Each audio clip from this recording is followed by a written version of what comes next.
Have you been storing your emergency water all wrong? I discovered that 90% of people make critical mistakes that could leave their families without safe drinking water when they need it most. Stay with me because in the next 6 minutes, I'm going to show you the 3 essential techniques that water storage experts don't want you to know about.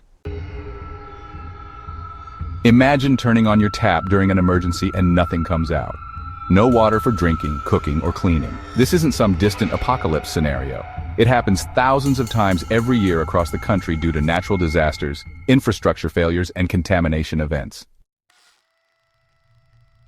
You might think you're prepared with those plastic gallon jugs from the grocery store, but here's the shocking truth. Most store-bought containers degrade within months, leaching chemicals into your water and potentially creating a toxic soup instead of the life-saving resource you're counting on. I know what you're thinking. My water bottles look fine, so they must be safe. I thought the same thing until I tested my own emergency supply and discovered dangerous levels of bacteria and plastic compounds that could make my family sick. The good news? Proper water storage isn't complicated once you know the right methods. Let's break down the 3 critical elements: container selection, water treatment, and storage conditions. First, let's talk containers. The absolute best option for long-term water storage is food-grade plastic, specifically designed for water.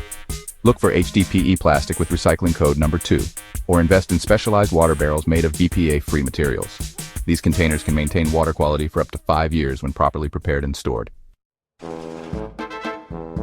For those wondering about glass containers, yes, they're excellent for avoiding chemical leaching, but they're heavy, breakable, and can be problematic during emergencies. If you do use glass, be sure to store in stable, padded areas away from potential hazards. Metal containers are another option, but only if they're made of stainless steel. Avoid aluminum or containers with unknown metal compositions as they can corrode and contaminate your water.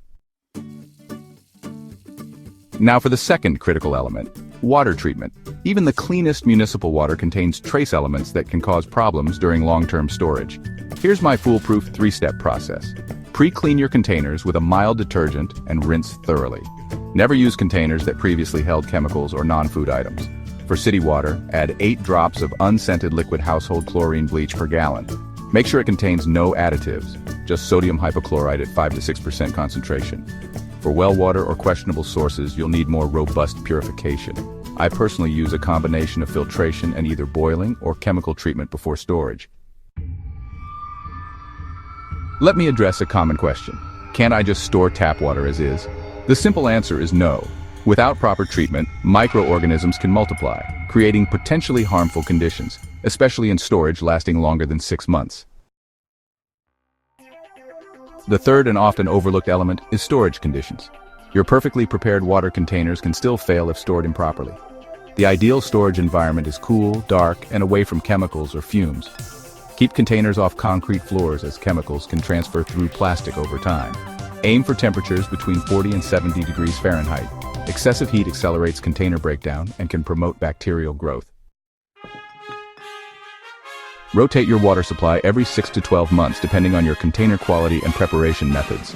Mark each container with a preparation date and scheduled replacement date. Here's a game-changing tip most people miss. Create a water inventory system. Document how much water you have stored, where it's located, when it was prepared, and when it needs rotation. This simple step ensures you never find yourself with expired or contaminated supplies. For a family of 4, aim to store at minimum 1 gallon per person per day for at least 2 weeks. That's 56 gallons minimum. For comprehensive preparedness, I recommend a 3-month supply of 360 gallons. I've tested dozens of storage methods over the years, and I've compiled my results into a complete guide that goes beyond what I can cover in this video. The link is in the description below. Remember when I mentioned that 90% of people store water incorrectly? After implementing these techniques, you're now in the top 10% of prepared households, but only if you take action today. If this information helped you secure your water supply, hit that like button and subscribe for more practical preparedness tips. Drop a comment letting me know your biggest takeaway, and I'll personally respond to as many as I can. Stay prepared, stay safe, and I'll see you in the next video, where we'll cover how to create an emergency food supply that lasts 25 years without refrigeration.